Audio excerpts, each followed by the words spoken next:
everybody, I'm Bree the Plant Lady, checking in with another weekly garden tour from my backyard here in Zone 7, Central North Carolina. Now today was another scorcher. I ran sprinklers for like 10 hours today. I do not want to see this water bill, but I am pleased to report that there is a cool down in the forecast with a strong possibility of rain. So fingers crossed that is going to arrive. And despite it being really unpleasant weather to be out interacting in, the gardens actually do look really great. I'm gonna confess to y'all that today while I was watering, I was fantasizing about cutting out all the tomato plants. And in part it's because I've been overwhelmed with harvests, but it's also in part because they just are really ugly. And this is just the reality of tomatoes in the South. This is early girl. And you know, it's still fruiting. It's just the foliage looks bad. And this one, basically the only part that looks good is at the very tip top. I'm probably gonna go ahead and cut this one out because it's not really doing anything, and I'd rather enjoy this beautiful hydrangea that is about to bloom for the second time. This is Popstar from First Editions. And you can see the old flowers from earlier this year, but you can see lots of new blooms starting to come. Now overall, I think the fire pit area looks really great. Gotta say, the curcumin, or not curcumin, turmeric. I have the biggest crush on turmeric this year. There's no two ways around it. This is one that I bought from Southern Exposure Seed Exchange. And I got it in February, and it really took off once it got warm out. And you can see that vine from Jenks Farmer is doing everything. Like he said, it's enormous, and he wasn't lying. I didn't put it in a place that was quite right for how big it's gonna get, but regardless, all the pots here look great. This is part of why I was saying I wanted to cut down all the tomato plants. You just see how ugly and wasted they look, and I'm gonna go ahead and remove these, knowing that we've got low 80s in the forecast. I think that I'm gonna go ahead and sow some like kale and lettuce and fill in these pots so that they'll look like something for the fall open garden. And I was also contemplating whether I should go ahead and pull out these tomatoes. They don't look great, and they have a lot of insects. And those bugs are influencing the quality of the fruit. You can see I've also got wormholes. And part of this is just because we've been gone and they haven't been tended to entirely. They've been very successful. I've harvested a lot. So, you know, sometimes you just have to know when to say when. And I think it might be time to say when with these tomatoes here in the fire pit. I will say, succulents love this weather. And I never regret having a bunch of succulents. I love putting them all together. You know, these are all in relatively small pots, but clumped together like this, it's a really dynamic display. Of course, these are all really easy to overwinter in a heated shed. So, I'd say this is definitely still my favorite centerpiece of all time, my succulent collection. So as we come along here, I wanted to point out that I've been planting more herbs. So I've got some oregano planted as a ground cover, and I've got a little row of lavender. Fingers crossed. So this one has been here for a long time. I think since like 2015. I don't know the name of it. It came without a label. It's the only one left from my lavender trial. Last week, I was given 2 new ones to trial. Lavender Exceptional White Light. So this is actually a white flowering lavender. And this is from my good friends at Peachtree Farm, which I don't think is on the label. They introduced phenomenal lavender. And what do we have here? Oh, we have sensational. So this is obviously a purple flowered form. And again, I'm trialing for heat tolerance. The fact they look this good, and we were 97 degrees today, is great. Now, of course, we haven't had any rain, and the lavenders appreciate that. So we'll see. That's why they're here. I put them here, though, because that one has stayed alive for so long. And I thought of all the places I have in my garden, maybe this is the one place that lavender want to live. So we'll see.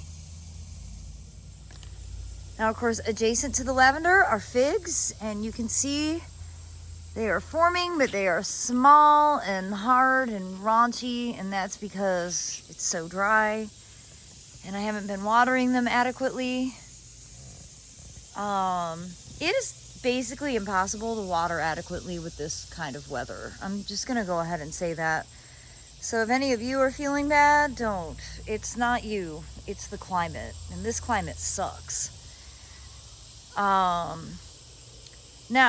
I wanted to point out that my thoughts, well, this contraption, of course, most of the tomatoes are dead. I've got some right along the front, but I certainly don't need this entire cage. I went ahead and moved the cucumbers to grow across here because they were growing over the greenhouse and I had no ability to reach them. So that was very impractical. And I know that Anita mentioned that in a comment, and I was like, oh yeah, well, I'll deal with it when it happens. Well, I had to deal with it today. But I am getting a lot of cucumbers. I harvested 15 cucumbers today, and all I've had today to eat is gazpacho. But it was delicious, let me tell you. And I'm really pleased with over here. All of the okra is really starting to produce and kick off, and it looks beautiful.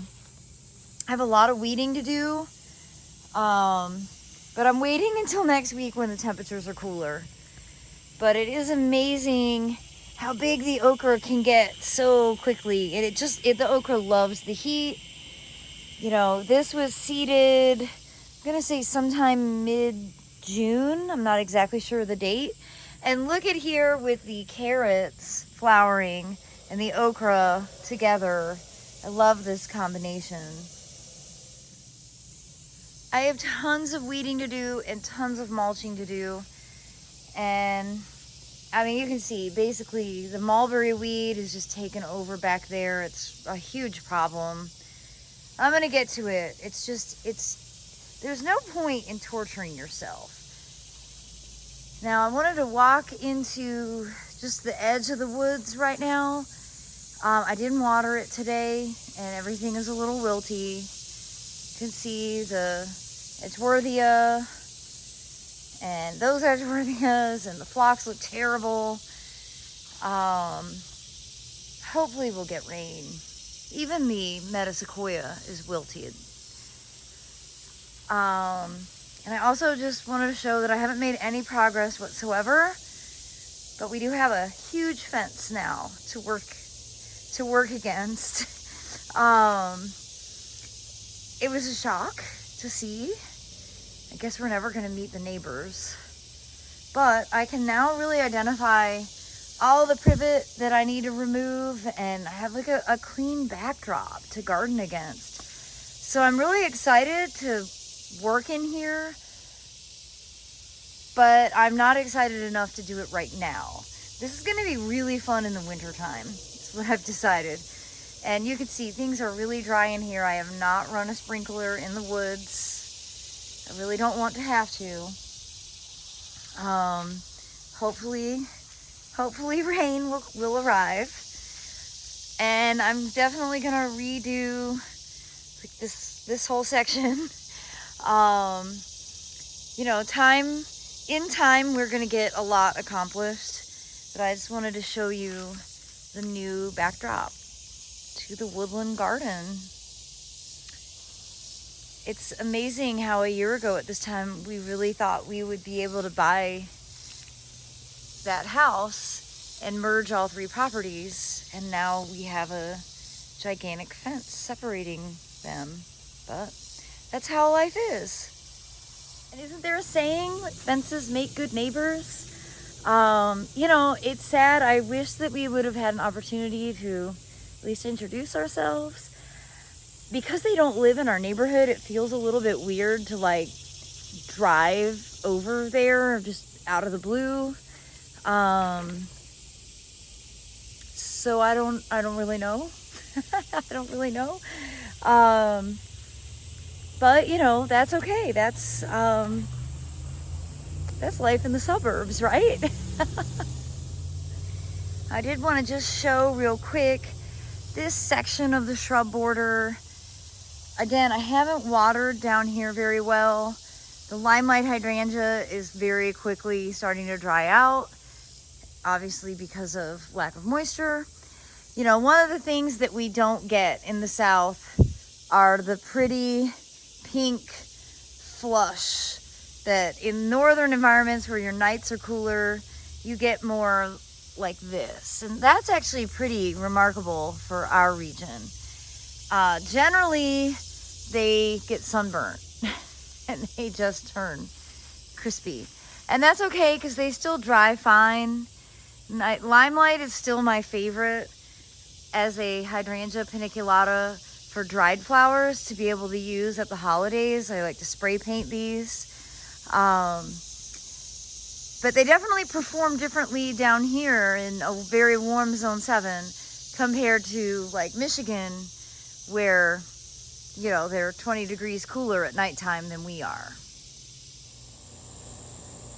So you guys, it was really funny. Today I was thinking, I haven't really seen very many snakes. And I watered really, really well today. And I nearly stepped on this black snake right here. Now it's cute and it's little, but it's mad because it don't want to be stepped on. And I'm going to leave it alone. Hopefully it'll eat some voles. It's hard not to talk about how incredibly hot it is. And I know that it's hot like everywhere.